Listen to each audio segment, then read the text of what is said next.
तो आदाब, नमस्कार, गुड इवनिंग, सत श्री अकाल। एक बार फिर आप तमाम लोगों का स्वागत है क्राइम तक की कहानी के इस एपिसोड में। उम्मीद है पूरी फैमिली अच्छी होगी, अपना ख्याल रख रही होगी। तो आज ऑफिस से कहानी, कल घर से थी कहानी। कुछ वक्त पहले की बात है, आप लोगों ने भी सुना होगा, सुशांत सिंह राजपूत ने चांद पर जमीन का एक टुकड़ा खरीदा। ऐसे बहुत सारे लोग हैं जो चांद पर जमीन खरीद रहे हैं। सुशांत सिंह राजपूत को शौक था, इसीलिए वो अंतरिक्ष और आसमान के राज को जानने की कोशिश किया करते थे। फिर आपने ये भी सुना होगा, बहुत सारे ऐसे लोग हैं जो चांद और मंगल ग्रह पर घूमने के लिए जाना चाहते हैं। उनमें अमेज़न के जो मालिक हैं या फिर ट्विटर के एलन मस्क, इन लोगों ने रिकॉर्ड पर अपनी बात कही है कि वो एक बार चांद या मंगल ग्रह पर जाना चाहते हैं। बहुत सारे लोग अंतरिक्ष में घूमना चाहते हैं और कई ऐसी कंपनियां हैं जो अंतरिक्ष में टूरिस्ट को लेके जाने की प्लानिंग कर रही है। मतलब आप पैसे दीजिए और अंतरिक्ष घूम कर आइए। कहते हैं कि एक सीट के लिए अगर अंतरिक्ष में जाना है एक टूरिस्ट बनकर, 200 से 250 करोड़ रुपए के टिकट है लाने और ले जाने का। अब चांद पे अभी तक तो शुक्र है कि किसी ने अपनी बपौती नहीं जताई है कि ये मेरा है, ये ज़मीन मेरी है, इसलिए कोई भी खरीद सकता है। लेकिन अब इसके जो रजिस्ट्रार ऑफिस और ये कहाँ कैसे होता है इसकी जानकारी नहीं। लेकिन ये सारी चीज़ें इसलिए आपको बता रहा हूँ कि दुनिया में अलग अलग लोगों के अलग अलग शौक़ होते हैं। ऐसी ऐसी जगहों पे जाने का, घूमने जहाँ बहुत ज़्यादा रिस्क है। अब जैसे ज़मीन पर रहते हुए हम चांद, मंगल ग्रह या फिर अंतरिक्ष में बसने या फिर घूमने का ख्याल लाएं और वहाँ जाने की कोशिश करें, ये भी एक शौक़ है। ऐसे ही शौकीन लोगों के लिए एक कंपनी ने एक पनडुब्बी बनाई और उस पनडुब्बी का काम ये था कि जो टाइटैनिक डूब गई, जिसका दावा था कि टाइटैनिक कभी डूब नहीं सकती, उस टाइटैनिक का मलबा आज भी समंदर के नीचे करीब 4000 मीटर नीचे गहराई में बिखरा पड़ा है। तो बहुत सारे लोग शौकीन हैं उस टाइटैनिक के मलबे को देखने के लिए। 100 साल से ऊपर की बात हो गई टाइटैनिक को डूबे हुए, लेकिन शौक और जुनून अलग चीज़ें होती हैं। तो ऐसे ही 4 टूरिस्ट उस पनडुब्बी के कैप्टन के साथ 18 जून को अभी निकलते हैं उस टाइटैनिक के मलबा को देखने के लिए। उन्हें समंदर से 4000 मीटर नीचे गहराई में जाना है, सिर्फ मलबा देखना है, उसकी तस्वीरें लेनी है। 8 दिन का ये पूरा ट्रिप, 8 दिन के अंदर अंदर इस पनडुब्बी को वापस लौट आना है। अब इस पनडुब्बी को अपने इस 8 दिन के सफर में कई बार पानी के अंदर डुबकी लगानी है और फिर उसको ऊपर आना है। इस पनडुब्बी में एक शख्स का किराया करीब 2 करोड़ से ज़्यादा है। 8 दिन का सफ़र, उस टाइटैनिक के मलबे को देखना और फिर बाहर आना, करीब 2 करोड़ रुपए। 18 जून को पहले से बुकिंग थी। 4 लोग इस पनडुब्बी में सवार होते हैं। ये जो 4 लोग थे, अब जाहिर सी बात है जिसका किराया ही 2 करोड़ से ऊपर हो तो आम आदमी तो सोच भी नहीं सकता, सभी रईस होंगे। तो ये सभी रईस थे। इनमें से एक पाकिस्तान के अरबपति जो ब्रिटेन में रहते हैं, मतलब एक तरह से NRI, पाकिस्तानी बिजनेसमैन टाइकून शहजादा दाऊद, ये इन्होंने टिकट ली। दूसरा इनका 19 साल का एक बेटा है सुलेमान, बाप और बेटे ये दोनों थे। इसके अलावा ब्रिटेन के एक और बिजनेसमैन हाशिम हार्डिंग, ये तीसरे थे। इसके अलावा ओशन गेट के CEO, अभी ओशन गेट क्या है ये आगे बताऊंगा, स्टॉकटन रश, ये थे। और एक फ्रांसीसी, एक फ्रांस के सिटीजन थे जो इस तरह की चीज़ों के खोज में दिलचस्पी रखते हैं, जो राज हो, समंदर की गहराई में हो या फिर कहीं और हो, पॉल आनरी, तो ये भी थे। अब ये लोग सभी इस पनडुब्बी में सवार होते हैं। बात 18 जून की है। अब इनको जाना है 8 दिन के इस समुद्री सफर पर टाइटैनिक के उस मलबे को देखने के लिए। कनाडा के न्यू फाउंडलैंड, ये एक जगह का नाम है। तो न्यू फाउंडलैंड समंदर का किनारा है, एक तरह से आप कहें तो जहाँ से सारी जहाज़ें चलती हैं, बंदरगाह। तो ये कनाडा में है। तो कनाडा के न्यू फाउंडलैंड से ये पनडुब्बी रवाना होती है कुल 5 लोगों के साथ। अब इनको 8 दिन के बाद यानी कि 26, अगर 18 से बात करें तो 26 तारीख को, 26 जून को लौट आना। आज है 22 जून, 4 दिन के बाद पनडुब्बी रवाना होती है। अब ये पनडुब्बी क्या थी और ये पनडुब्बी किसकी थी? तो जैसा मैंने कहा कि चांद, अंतरिक्ष या फिर मंगल ग्रह पर लोग अब टूरिस्ट को ले जाने की बात कर रहे हैं, ज़मीन खरीदने की बात कर रहे हैं। तो ऐसे ही जुनूनी और शौकीन लोगों के लिए, बहुत सारे लोगों का ये एक ड्रीम है कि जो टाइटैनिक कभी डूब नहीं सकता, दुनिया का सबसे बड़ा जहाज़, वो कैसे डूबा, उसका मलबा कहाँ पड़ा समुद्र के नीचे। तो ऐसे लोगों को सैर कराने के लिए और टाइटैनिक का मलबा दिखाने के लिए एक कंपनी थी। इस कंपनी का नाम है ओशन गेट। ओशन से आप समझ सकते होंगे, समंदर से जुड़ा हुआ है। इस कंपनी ने ऐसे लोगों के शौक को पूरा करने के लिए कहा कि चलो हम इनको दौरा कराएंगे और दिखाएंगे टाइटैनिक के मलबे को। इन्होंने एक 2021 में पहली बार एक ट्रिप कराई और ऐसे ही कुछ लोगों को ले गए और उसी चीज़ से ले गए जिससे अभी गए थे, पनडुब्बी से। अब वो बड़ा सक्सेसफुल रहा, लोग देख कर आए और सिर्फ अमीर ही जा सकते थे क्योंकि किराया इतना महंगा था। कैप्सूल जैसे दिखने वाली ये एक पनडुब्बी है और इसकी अगर साइज़ की बात करें तो एक कार के बराबर इसकी साइज़ है।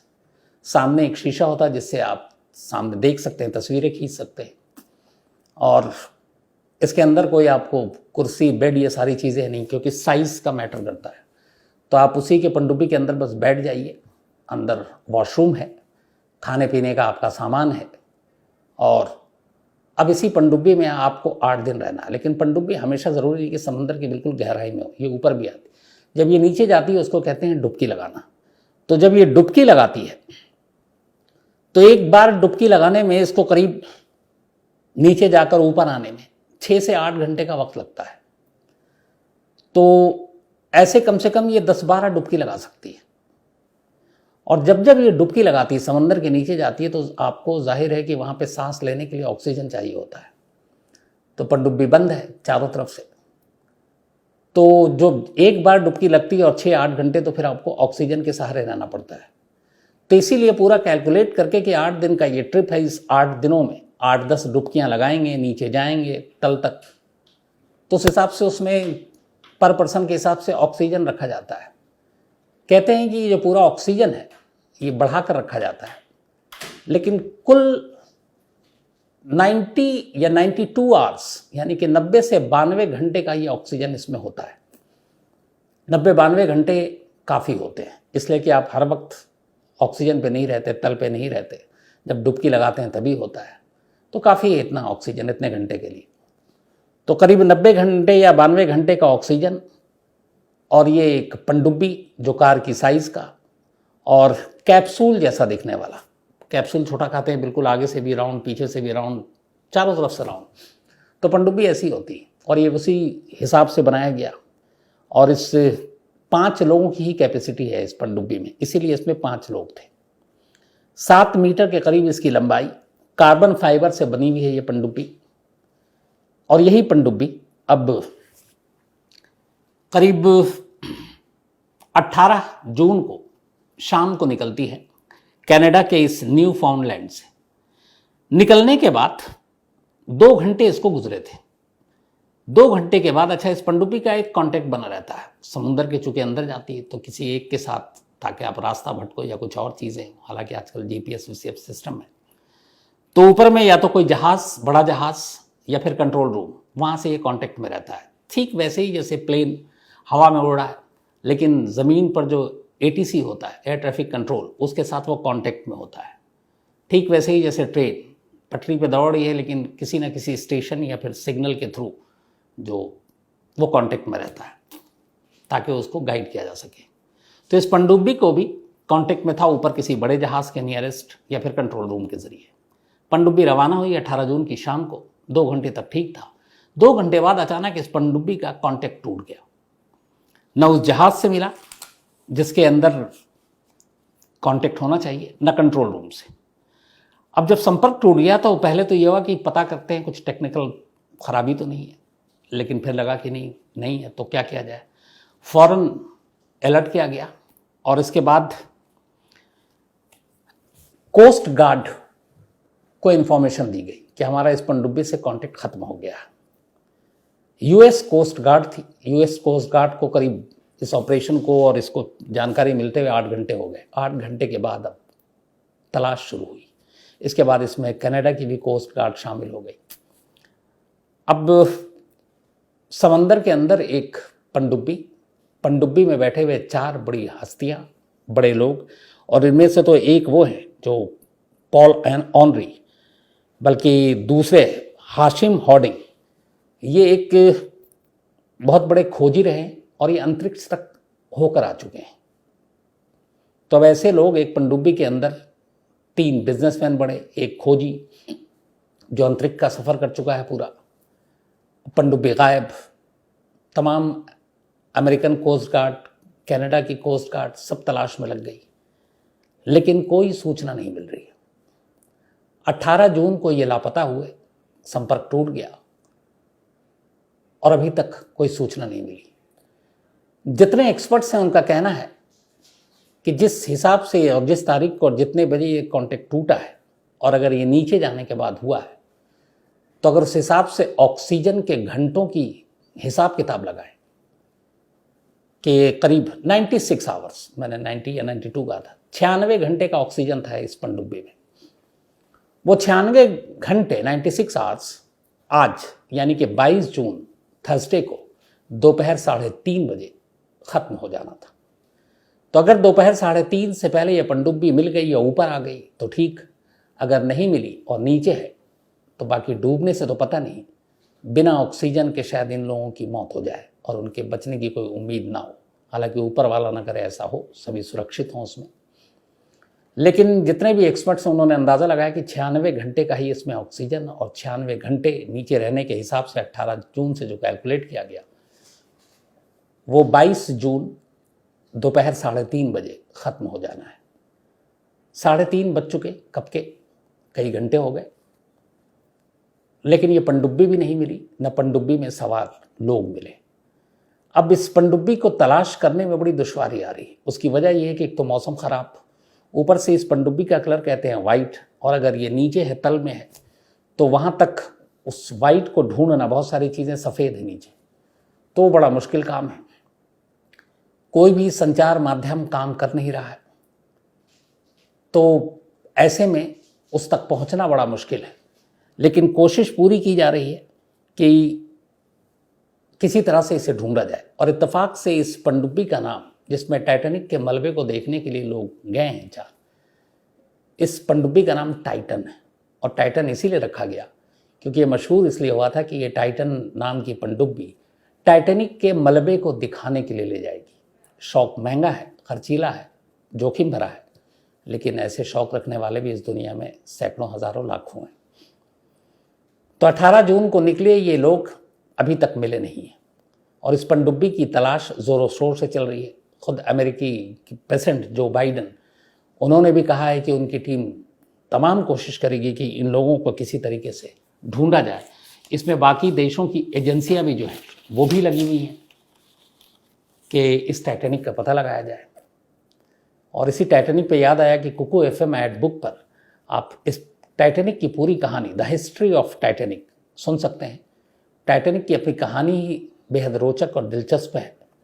तो कुकू FM ऑडियो बुक पर द स्टोरी ऑफ टाइटैनिक मौजूद है, आप सुने और इसकी पूरी जानकारी आप ले सकते हैं। तो कुकू FM देश का बेस्ट ऑडियो शो प्लेटफॉर्म है। 15 लाख से ज़्यादा इसके एक्टिव हिंदी पेड सब्सक्राइबर हैं।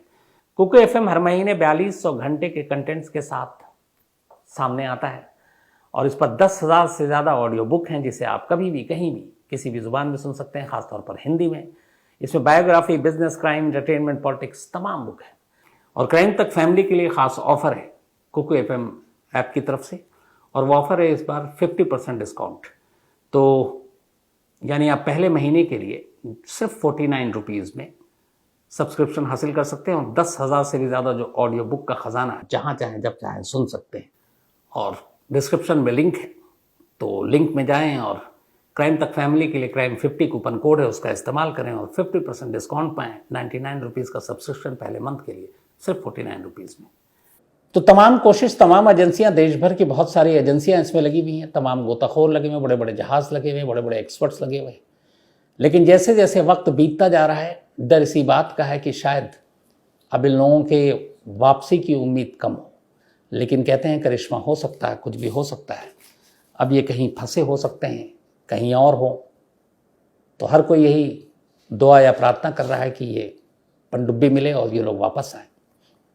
लेकिन अब सवाल ये कि टाइटैनिक के मलबा को देखने के लिए लोगों में इतनी दिलचस्पी क्यों है। मैंने इससे पहले भी टाइटैनिक की पूरी एक आपको बारे में जानकारी दी है। टाइटैनिक अपने वक्त में कहा जाता है कि दुनिया में इससे बेहतरीन जहाज नहीं था।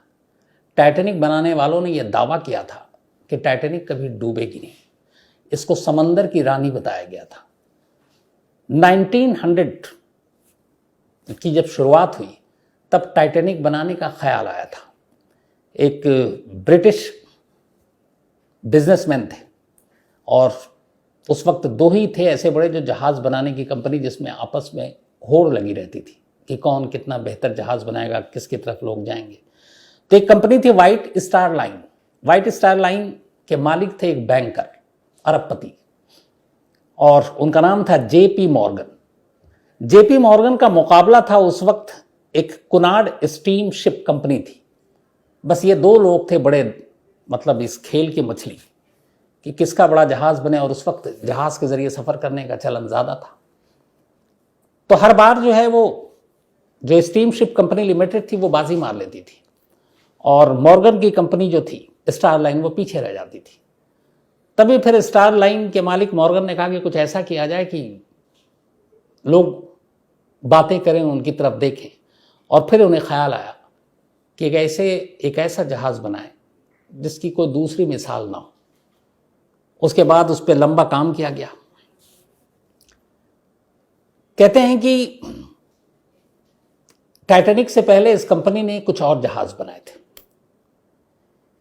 3 नए जहाज बनाए गए थे इससे पहले, तब टाइटैनिक की बारी आई थी। पहली बार 1911 में इस सीरीज की पहला जहाज था उसको उतारा गया पानी में, लेकिन वो बहुत ज्यादा सक्सेसफुल नहीं रहा। इसके बाद फिर दूसरा पता चला कि उसमें कई गलतियां थी, टेक्निकल भी।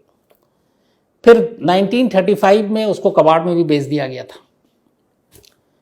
इसके अलावा एक और जहाज बना 1914 में, 11 के बाद। उसका नाम था ब्रिटानिक।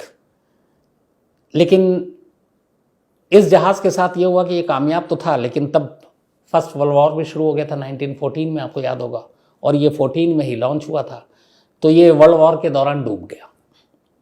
इसके बाद स्टारलाइन ने जिस तीसरे जहाज को बनाया वो इतिहास बन गया। उसका नाम था टाइटैनिक।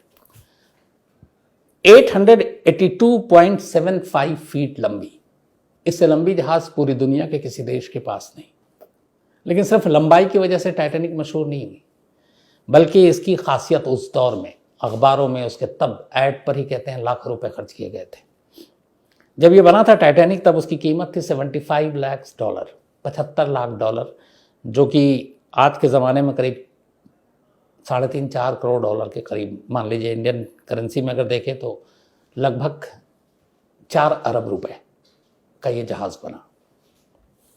कुल 7th फ्लोर थे, 7 फ्लोर थे, 7 मंजिला ये जहाज़, और इसमें करीब 3200 पैसेंजर बैठ सकते थे। और इस 7 मंजिला टाइटैनिक में स्विमिंग पूल, स्क्वैश खेलने के लिए जगह, बार, डिस्क, जिम, ये सारी चीज़ें थी। और उससे पहले दुनिया के किसी जहाज़ में ये फैसिलिटी नहीं थी कि एक समंदर के पानी के लहरों पर एक जहाज़ चली जा रही है और उस जहाज़ पे आप स्क्वैश भी खेल सकते हैं, आप स्विमिंग भी कर सकते हैं, आप जिम भी कर सकते हैं। और 3 क्लास में बांटा गया था टाइटैनिक को, फर्स्ट क्लास, एक मिडिल क्लास और एक इकोनॉमी क्लास। कहते हैं फर्स्ट क्लास की कीमत उस वक्त 1 करोड़ रुपए थी, और जो इकोनॉमी क्लास सबसे सस्ता था वो करीब 1 लाख रुपए। उस वक्त के हिसाब से भी महंगा था ये। टाइटैनिक को पहली बार जो अपनी ट्रिप पे निकली थी 14 अप्रैल 1912, 14 अप्रैल 1912, ये पहले ट्रिप पर निकली थी और इसको जाना था न्यूयॉर्क। लेकिन जब ये चली और अपनी मंजिल से उसके जाने के कुछ देर के बाद ही टाइटैनिक एक बर्फीले चट्टान से टकरा गई थी और टकराने के बाद टाइटैनिक में सवार लोगों ने मदद भी मांगी, लेकिन मदद मिलते मिलते देर हो गई। तूफान से टकराने के बाद जहाज़ के 2 टुकड़े हो गए और जब तक मदद पहुंचती, राहत सामग्री पहुंचती, कहते हैं कि करीब 1500 से ज़्यादा लोग मर चुके थे। एक तो बर्फ़ का चट्टान, पानी का तापमान, गहराई, 1600 से ज़्यादा लोग इस हादसे में मारे गए थे। और चूंकि समंदर के नीचे टकराने से हादसा हुआ था बर्फीले पहाड़ से, तो अब समंदर जो है उसका पानी तो चलता रहता है, रुकता तो है नहीं, एक जगह ठहरता नहीं। तो जहाँ ये हादसा हुआ तो वहीं पे ये मलबा रहा नहीं। करीब करीब कहते हैं कि समंदर में 600 किलोमीटर के दायरे में टाइटैनिक का मलबा पसर गया, क्योंकि पानी के फ्लो के साथ वो मलबा इधर से उधर बहता रहा। और यही वजह है कि इसके बाद टाइटैनिक के मलबे को ढूंढने की तमाम कोशिश की गई, लेकिन कामयाब नहीं हुई। बहुत सालों बीत गए, लेकिन टाइटैनिक का एक भी अंश मिला नहीं। हालांकि इस दौरान पूरी कोशिश की गई कि इतने बड़े जहाज़ को समंदर ने कैसे निगल लिया। बहुत सारे जुनूनी लोग लगे रहे कि टाइटैनिक को ढूंढेंगे, उसके मलबे को ढूंढेंगे। कुछ लोग बच भी गए थे जब राहत पहुंची, वो खुशनसीब थे, उन्होंने अपनी अपनी कहानियां सुनाई, लेकिन मलबा नहीं मिला। मलबे की तलाश जारी रही और इसी तलाश के दौरान में एक शख्स का नाम आया। ये शख्स थे रॉबर्ट ब्लाट।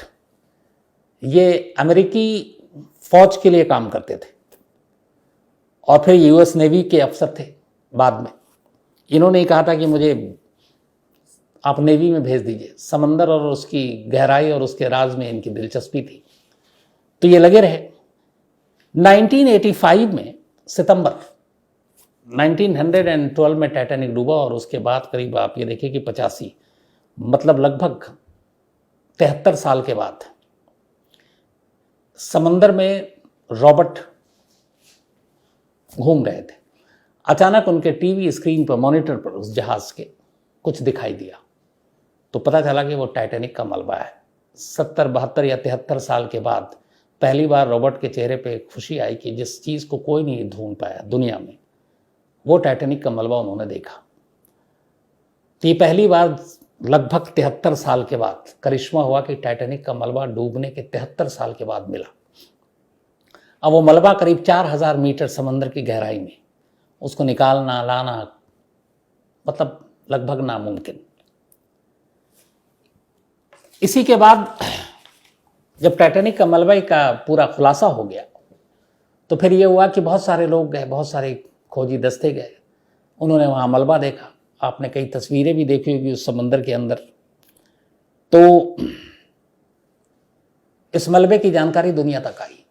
अब टाइटैनिक के साथ जो नाम जुड़ा हुआ जो हादसा था, लोगों को अपील करता था कि एक दुनिया का सबसे बड़ा जहाज़ जो कभी डूब नहीं सकता, वो डूबा हुआ और समंदर की इस गहराई में पड़ा हुआ उसका पूरा मलबा, ना मालूम क्या क्या सामान उसके अंदर।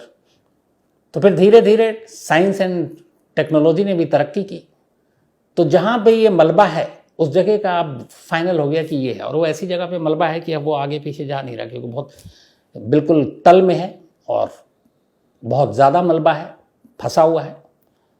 तो अब लोगों ने कहा कि चलो इस मलबे को देखते हैं। तो बहुत सारे जुनूनी लोग आए जिन्होंने इस मलबे को देखना शुरू किया और इसी के बाद ये कंपनी सामने आई, ओशन गेट। और उसने कहा कि जब लोग टाइटैनिक के मलबे को देखना ही चाहते हैं तो क्यों ना हम टूरिस्ट को ले जाएं और पैसे भी कमाएं। तब ओशन गेट ने ये पनडुब्बी का आइडिया लिया और अब वो कहती है कि हम चलो मलबा दिखाते हैं। और शौकीन लोग हैं जो जाते हैं, और ऐसे ही शौकीन 4 लोग थे जो 18 जून को इस पनडुब्बी के ज़रिए ओशन गेट कंपनी की टाइटैनिक के इस मलबा को देखने ले गए थे। सैकड़ों लोगों की जान लेने वाला टाइटैनिक, कायदे से देखें तो लगभग 109-10 साल तो हो गए इस हादसे को। अब भी टाइटैनिक नहीं तो उसका मलबा लोगों की जान ले रहा है। और ये हादसा, हालांकि अभी भी ये है कि ये जो गुम हुआ है पनडुब्बी, शायद कहीं और फंसा हो, कुछ और इनके साथ हुआ, मिल जाए। हर एक जो खोजी दस्ते में शामिल हैं वो सब भी यही प्रे कर रहे हैं, यही दुआ मांग रहे हैं, यही प्रार्थना कर रहे हैं। तो हमें भी लगता है कि शायद ऐसा कोई करिश्मा हो। लेकिन जैसा शुरुआत मैंने आपसे शुरुआत की थी और बताया था कि शौक़ बड़ी चीज़ है और जुनून, तो लोग चांद, मंगलयान या फिर अंतरिक्ष तक में जाने की बात करते हैं और घूमने की बात कर रहे हैं, टूरिस्ट को ले जाने की बात हो रही है। तो आसमान यहाँ समंदर की गहराई में भी लोग जाकर घूमना और कुछ देखना चाहते हैं। और इन्हीं चीज़ों में कई बार कुछ ऐसी चीज़ होती है जिससे पूरी दुनिया परेशान हो उठती है। तो उम्मीद यही है कि पनडुब्बी का सुराग मिल जाए और इस पर जो भी अपडेट होगा मैं आपको आगे ज़रूर दूंगा। कई लोगों के मेल आए थे इस पनडुब्बी की गुमशुदगी को लेकर, तो इसीलिए मैंने कहा कि आज इसकी पूरी आपको जानकारी देता हूँ। अब कहानी ख़त्म करूँ उससे पहले वही अपना सिलसिला। कई दिनों बाद आज अक्सा उर्फ छोटी मैडम, इनका जन्मदिन है, तो हैप्पी बर्थडे अक्सा। और आमिर सुहेल ने भेजा है। इसके अलावा ईशान तिवारी का भी आज जन्मदिन है, तो हैप्पी बर्थडे ईशान। और शैलेश एंड किनकर ने भेजा है। साथ ही संस्कृति होटकिर, इनका भी आज बर्थडे है, तो हैप्पी बर्थडे संस्कृति। और ये शिव शंकर जी की बिटियां हैं। यशराज पांडे, इनका भी आज जन्मदिन है, तो हैप्पी बर्थडे यशराज। और दीपक पासवान ने भेजा है। उर्मी सिंह, इनका भी जन्मदिन हालांकि 20 को था, तो belated happy birthday Urmi ji. Thank you so much आपकी दुआओं के लिए। इसके अलावा आज सीमा शर्मा जी एंड अतुल शर्मा जी, इन दोनों की एनिवर्सरी है। विशाल ने भेजा है, आप दोनों को बहुत बहुत बधाई। और शैली गौड़ जी और अतुल गौड़ जी, तो शैली जी और अतुल जी, आप दोनों को भी बहुत बहुत बधाई, हैप्पी मैरिज एनिवर्सरी। और ये इनकी बेटियां हैं आदिति, उन्होंने भेजा है। तो कहानी में इतना ही, लेकिन एक बार फिर आपको याद दिला दूं कि कुकू FM ऐप पर क्राइम तक फैमिली मेंबर्स के लिए खास ऑफर है। क्राइम 50 कूपन है, डिस्क्रिप्शन में लिंक है, यहां आप जाएं और 99 रुपीज़ का सब्सक्रिप्शन 49 रुपीज़ में पहले मंथ के लिए पाएं और कुकू FM के मजे लें। तो कहानी में आज इतना ही। अब आपसे मुलाकात होगी कल रात 9 बजे किसी नई कहानी के साथ। तब तक अपना ख्याल रखिएगा। Thank you very much.